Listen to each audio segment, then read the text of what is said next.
5 दिवसांपासून सुरू असलेलं उपोषण जरांगे यांनी मागे घेतलंय। मंत्री राधाकृष्ण विखे पाटलांच्या हस्ते जरांगेंनी उपोषण सोडलं। GR हाती आल्यानंतर जरांगेंनी उपोषण सोडण्याची घोषणा केली। उपोषण सोडल्यानंतर आंदोलक मनोज जरांगेंना अश्रू अनावर झाले। सरकारचा GR स्वीकारल्यानंतर त्यांनी उपोषण सोडलं। मराठा आंदोलकांच्या मागण्या मान्य झाल्यानंतर शासन निर्णयाचा GR मराठा उपसमितीचे अध्यक्ष राधाकृष्ण विखे पाटील यांनी जरांगे यांच्याकडे सुपूर्द केला। मनोज जरांगे पाटलांनी उपोषण सोडल्यानंतर राधाकृष्ण विखे पाटलांनी आंदोलकांना मिठाईचं वाटप केलं। 5 दिवसांच्या उपोषणानंतर अखेर जरांगेंनी उपोषण सोडल्यानंतर विखेंनी व्यासपीठावरील आंदोलकांना मिठाई वाटली। जरांगेंच्या 8 पैकी 6 मागण्या मान्य सरकारनं केलेल्या आहेत। हैदराबाद गॅजेट अंमलबजावणीसाठी शासन निर्णय, आंदोलनातील मृतांच्या वारसांना आर्थिक मदत, आंदोलनातील मृतांच्या वारसांना शासकीय नोकरी, मराठा आंदोलकांवरील केसेस मागे आणि प्रलंबित जात पडताळणीला मान्यता देण्यात आली आहे। सातारा गॅजेट अंमलबजावणीसाठी सरकारला 1 महिन्याची तर मराठा कुणबी एकच शासन निर्णय या मागणीच्या अंमलबजावणीसाठी 2 महिन्यांची मुदत देण्यात आली आहे। मंत्री राधाकृष्ण विखे पाटील आणि शिवेंद्रराजे भोसले यांनी मनोज जरांगे यांची भेट घेतली। यावेळी त्यांनी GRचा मसुदा जरांगेंना दाखवला। दरम्यान सातारा गॅजेट लागू करण्याबाबत शिवेंद्रराजेंनी जरांगेंना शब्द दिला। मागण्या मान्य झाल्यानंतर आंदोलक भावूक झाल्याचं पाहायला मिळालं। आरक्षणासाठी आतापर्यंत केलेला संघर्ष उलगडून सांगताना मराठा आंदोलकांना अश्रू अनावर झाले। गेल्या 6 दिवसांपासून मुंबईकरांना झालेल्या त्रासाबद्दल मराठा आंदोलकांनी जाता जाता मुंबईकरांची माफी मागितली, तर या 6 दिवसांच्या काळात केलेल्या सहकार्याबद्दल मुंबईकरांचे आभारही मानले। मनोज जरांगे उपचारासाठी छत्रपती संभाजीनगरमधील गॅलेक्सी हॉस्पिटलमध्ये भरती झालेले आहेत। सध्या गॅलेक्सी हॉस्पिटल इथे जरांगे यांच्यावर उपचार सुरू आहेत। अहिल्यानगर शहरात सकल मराठा समाजाच्या वतीनं छत्रपती शिवाजी महाराज चौकात महाराजांच्या पुतळ्याला पुष्पहार अर्पण करण्यात आला। त्यानंतर गुलाल उधळून आणि फटाके फोडून मराठा बांधवांनी जल्लोष केला। यावेळी 1 मराठा लाख मराठा छत्रपती शिवाजी महाराज की जय अशा घोषणा देत परिसर दणाणून सोडला। जरांगेंच्या आंदोलनाला यश मिळाल्यानंतर लातूर जिल्ह्यातही मोठ्या प्रमाणात जल्लोष करण्यात आला आहे। लातूर शहरात या ठिकाणी ठिकठिकाणी फटाके फोडून मिठाई वाटत जल्लोष करण्यात आला। यावेळी नागरिकांनी ढोल ताशांच्या गजरात ठेका धरला।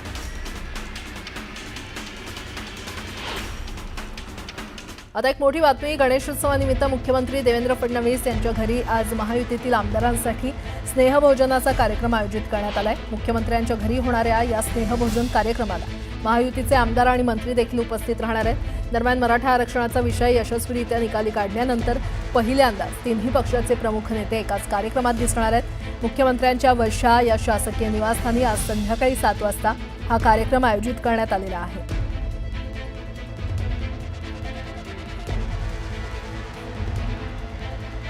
पुन्हा एकदा बातम्या वेगवान स्वरूपात।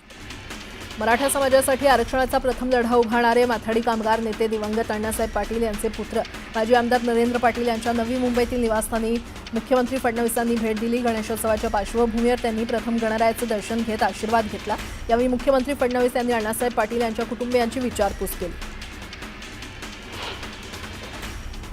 गणरायाचा विसर्जन सोहळा मोठ्या थाटामाटात पार पडला। प्रदूषण टाळण्यासाठी प्रदूषण नियंत्रण मंडळाच्या माध्यमातून वर्सोवा आणि गोरेगाव इथे विसर्जनासाठी कृत्रिम तलावांची उभारणी करण्यात आली होती। यावेळी महाराष्ट्र प्रदूषण नियंत्रण मंडळाचे अध्यक्ष सिद्धेश कदम यांनी भेट देऊन तलावांची पाहणी केली। मावळमध्ये शेलारवाडी गावातील देखावा सर्वांचंच लक्ष वेधून घेतोय। यावर्षी घरगुती गणेश उत्सवात उमा पार्वती आणि 12 ज्योतिर्लिंगाचा सुंदर देखावा सादर करण्यात आलाय। संपूर्ण भारतभर प्रसिद्ध असलेल्या 12 ज्योतिर्लिंगाच्या शिवलिंगाच्या हुबेहूब प्रतिकृतीची मातीच्या साहाय्यानं बनवण्यात आलेल्या आहेत। आळंदी येथील पाटील कुटुंबानं यंदाच्या घरगुती गणेशोत्सवात बाबा महाकाल भस्मारती हा आकर्षक आणि पौराणिक देखावा सादर केलेला आहे। हा देखावा उभारण्यासाठी तब्बल 1 ते 1.5 महिन्यांचा कालावधी लागला। या देखाव्यातील मूर्ती कागदी आणि कापडाच्या लगद्यापासून तयार करण्यात आल्या असून सर्वच मूर्ती इको फ्रेंडली आहेत। गोंदिया शहरातील श्री टॉकीजचा राजा गणेशोत्सव मंडळानं 21 फूट उंच भव्य गणेश मूर्तीच्या दोन्ही बाजूला 12 ज्योतिर्लिंगाचा देखावा साकारलेला आहे। देशातील 12 ज्योतिर्लिंगाचं दर्शन घेणं ज्या भाविकांना शक्य होत नाही अशा भाविकांना गोंदियातच दर्शन व्हावं या हेतूनं हा देखावा साकारण्यात आला।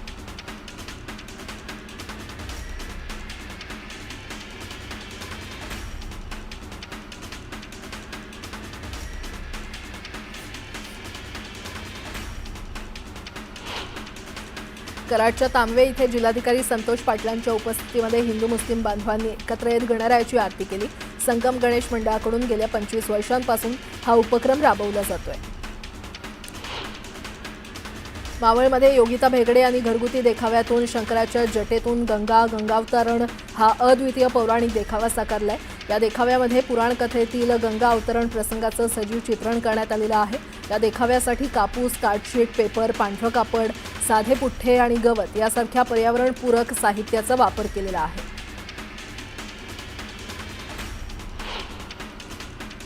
आता एक सविस्तर बातमी। साताऱ्याच्या कोयना धरण परिसरात पावसाचा जोर वाढलाय। कोयना धरणात 99% पाणीसाठा झालेला आहे आणि कोयना धरणातून 15,700 क्युसेक पाण्याचा विसर्ग सुरू करण्यात आलाय। कोयना धरणाचे दरवाजे 1 फूट 6 इंचानं उघडण्यात आलेले आहेत।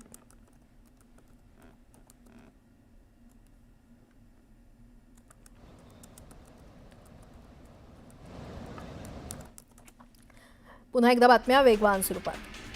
गेल्या काही दिवसात झालेल्या मुसळधार पावसामुळे धरणातून मोठ्या प्रमाणात पाण्याचा मुळामुठा नदीमध्ये विसर्ग करावा लागलाय। मात्र नदीची वहन क्षमता कमी झाल्यानं पुणे शहर आणि उपनगरांमध्ये पुराचा धोका 40% वाढल्याचं जलसंपदा विभागाच्या ताज्या अहवालात स्पष्ट झालेलं आहे। पुणे महापालिकेच्या निवडणुकीसाठी तयार करण्यात आलेल्या प्रारूप प्रभाग रचनेवर एका दिवसात 785 हरकती नोंदवल्या गेलेल्या आहेत। गेल्या 10 दिवसात केवळ 595 हरकती आणि सूचना नोंदवल्या गेल्यात, पण एका दिवसात त्याच्या दुपटीपेक्षा जास्त हरकतींचा पाऊस पडला। केंद्र सरकारकडून जीएसटी व्यवस्थेत मोठे बदल करण्याची तयारी सुरू झाली आहे। सरकार आपला महत्त्वाकांक्षी जीएसटी सुधारणा आराखडा पुढे नेताना इलेक्ट्रिक वाहनांसह दैनंदिन वापराच्या वस्तूंवरील कर कमी करण्याचा विचार करत असून केवळ 5% कर लावण्याचा प्रस्ताव ठेवणार आहे। सुधारणा आराखड्याचा विचार करण्यासाठी जीएसटी परिषदेची आजपासून 2 दिवस बैठक होणार आहे।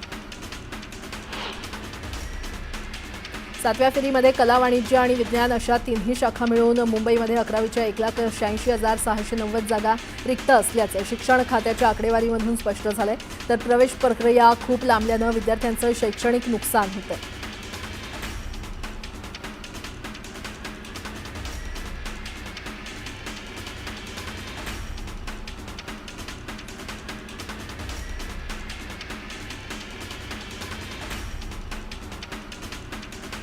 भारतीय सिनेमांचा सुवर्णकाळ पाहिलेली एक पडदा सिनेमागृह काळाच्या पडद्याआड जातायत। बंद झालेली भारतमाता सारखी बरीच सिनेमागृह अद्याप सुरू झालेली नाहीयेत। मल्टिप्लेक्सच्या स्पर्धेत मुंबईतील 125 पैकी 75 एक पडदा सिनेमागृह गेल्या 10 वर्षात बंद पडलेली आहेत।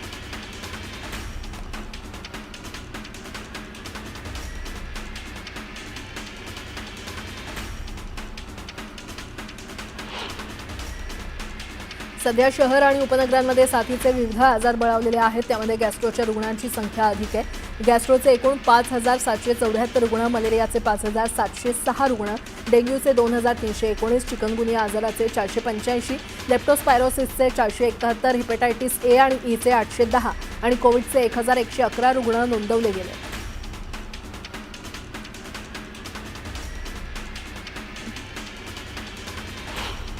यंदाचं भाद्रपद पौर्णिमेचं खग्रास चंद्रग्रहण खगोलप्रेमींसाठी एक खास पर्वणी घेऊन येत आहे।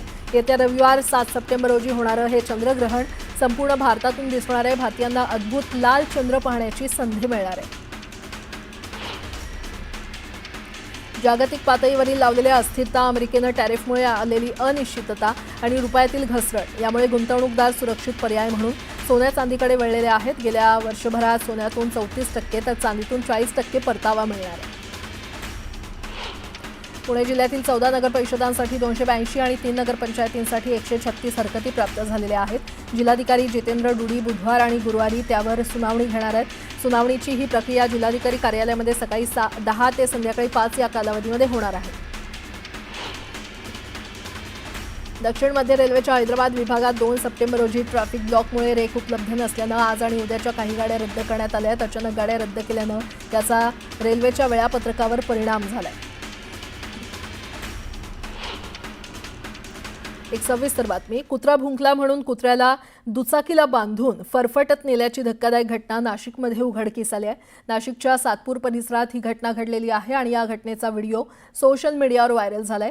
संबंधित व्यक्तीवर सातपूर पोलीस ठाण्यात गुन्हा दाखल करण्यात आलेला आहे।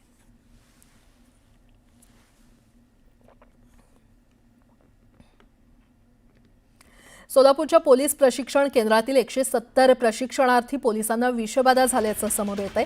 विषबाधा झालेल्यांपैकी 15 लोकांवर सध्या उपचार सुरू असल्याची प्राथमिक माहिती मिळते।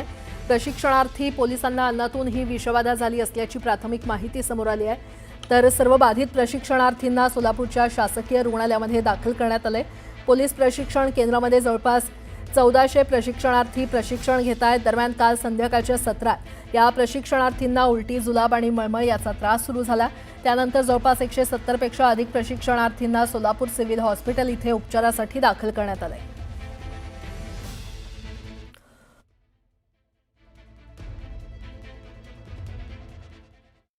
बातम्या वेगवान स्वरूपात।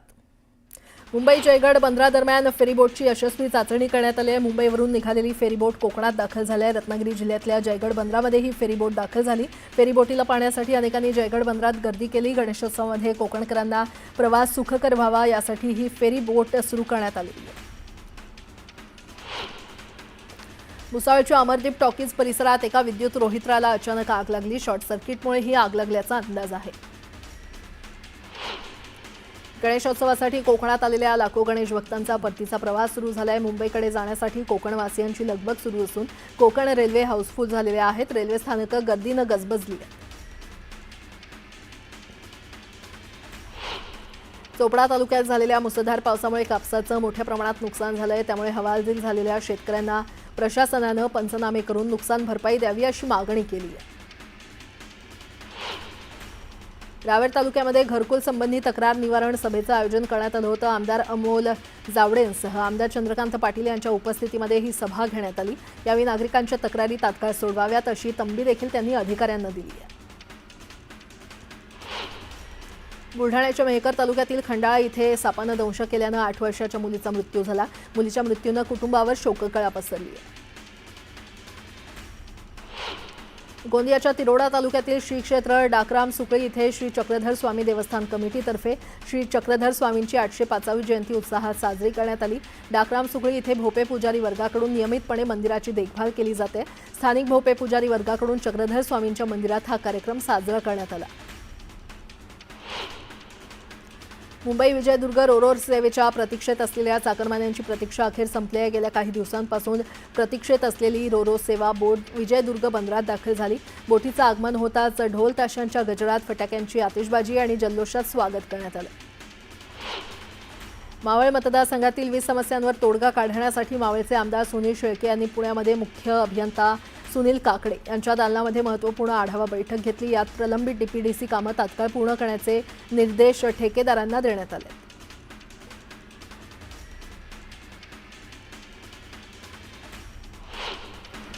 शाश्वत सिंचन सुविधेसाठी राबवण्यात येणाऱ्या पंतप्रधान कृषी सिंचन योजनेमध्ये नैसर्गिक संसाधन व्यवस्थापनाच्या कामांसाठी 588 कोटी रुपये मंजूर झाले असून त्यापैकी आतापर्यंत 301 कोटी रुपयांचा खर्च करण्यात आला आहे।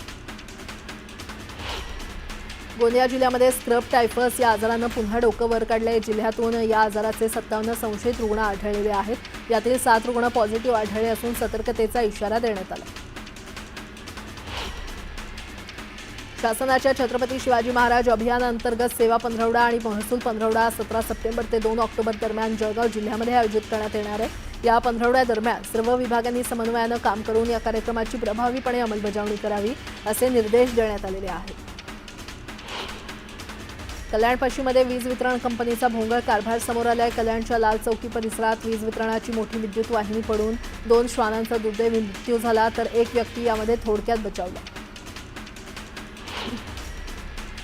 जळगावातील रामानंद नगर घाटात भीषण अपघात झाला। या अपघातात दुचाकीस्वार गंभीर जखमी झाला असून 3 जण जखमी झालेत। भरधाव मालवाहू वाहनानं दिलेल्या धडकेमुळे हा अपघात झाला असून संपूर्ण घटना सीसीटीव्हीमध्ये कैद झाली आहे। मुंबई पुणे एक्सप्रेसवेवर भीषण अपघात झाला। या अपघातात टेम्पोनं ट्रेलरला मागून जोरदार धडक दिली। या भीषण अपघातात टेम्पोतील प्रवासी बाहेर फेकले गेले आणि ट्रेलरच्या चाकाखाली चिरडून एकाचा जागीच मृत्यू झाला। करमाळ्याच्या पोलीस उपअधीक्षकांनी उपमुख्यमंत्री अजित पवारांसोबत संवाद साधला। पोलीस उपअधीक्षक अंजली कृष्णांनी अजित पवारांना ओळखलं नाही आणि यामुळे अजित पवार यांनी संताप व्यक्त केला। परभणी जिल्ह्यामध्ये मुसळधार पावसानं जोरदार हजेरी लावली. यामुळे येलदरी धरणातील पाणीसाठ्यात वाढ झाली आहे. यामुळे धरणातून पाण्याचा विसर्ग करण्यात आलाय. दरम्यान नदीकाठच्या नागरिकांना सतर्कतेचा इशारा देण्यात आलाय. जळगावच्या जामनेरमध्ये मुसळधार पावसानं हजेरी लावली. दमदार पावसामुळे जामनेर तोंडापूर मध्यम प्रकल्प 100% भरलाय. दरम्यान परिसरातील नागरिकांचा पाण्याचा प्रश्न मिटलाय. अकोला जिल्ह्यामध्ये पावसानं दमदार हजेरी लावली आहे. यामुळे जिल्ह्यातील धरणांमधील पाणीसाठ्यात वाढ झाली आहे. 494 क्युसेक पाण्याचा विसर्ग नदीपात्रात करण्यात आलाय. दरम्यान नदीकाठच्या नागरिकांना सतर्कतेचा इशारा देण्यात आलाय. गोंदियामध्ये आरोग्य कर्मचाऱ्यांनी विविध मागण्यांसाठी बेमुदत संप सुरू केला आहे. संपामध्ये गोंदिया जिल्ह्यातील 750 कर्मचाऱ्यांनी सहभाग घेतला. तातडीनं मागण्या मान्य करण्याची मागणी करण्यात आली आहे. चंद्रपूरमध्ये ओबीसी समाजानं आंदोलन केलं. ओबीसीतून मराठा आरक्षण न देण्याची मागणी आंदोलनातून करण्यात आली. आंदोलनामध्ये मोठ्या संख्येनं ओबीसी समाजाच्या नागरिकांची उपस्थिती होती. ज्येष्ठा गौरी विसर्जनानिमित्त श्री विठ्ठल रुक्मिणी मातेला अलंकार परिधान करण्यात आले. रुक्मिणी मातेला सोनं आणि रत्नजडित पोशाख परिधान करण्यात आला. अलंकारामुळे विठ्ठल रुक्मिणी मातेचं रूपडं सजलं. कोल्हापूरच्या आरळगुंडीतील महालक्ष्मी कलाक्रीडा गणेश मंडळाच्या वतीनं गुणवंत विद्यार्थ्यांचा सत्कार आणि शैक्षणिक साहित्याचं वाटप करण्यात आलं. महालक्ष्मी कलाक्रीडा मंडळाचं यंदा 32वं वर्ष आहे आणि गेल्या 32 वर्षांपासून या मंडळाकडून विद्यार्थ्यांना प्रोत्साहन देण्यासाठी शैक्षणिक साहित्याचं वाटप केलं जातं. चिपळूणमध्ये लाडक्या गणरायाला निरोप देण्यात आला. घरगुती बाप्पाला निरोप देताना महिलांनी जाखडी नृत्य करत आनंद लुटला. परभणीच्या गोदावरी नदीच्या घाटावर सोयी आणि सुरक्षा नसल्यानं भाविकांनी नाराजी व्यक्त केली आहे. दशक्रिया आणि अन्य विधीसाठी मोठ्या संख्येनं भाविक या ठिकाणी येतात. दरम्यान तातडीनं सोयींसह सुरक्षा पुरवण्याची मागणी करण्यात आली आहे. सांगलीच्या गोटखिंडी गावामध्ये मशिदीमध्ये गणपती बसवण्यात आला आहे. गेल्या 45 वर्षांपासून या गावात ही परंपरा सुरू आहे. दरम्यान मोठ्या संख्येनं हिंदू मुस्लिम बांधव उत्साहात गणरायाची पूजा करतात.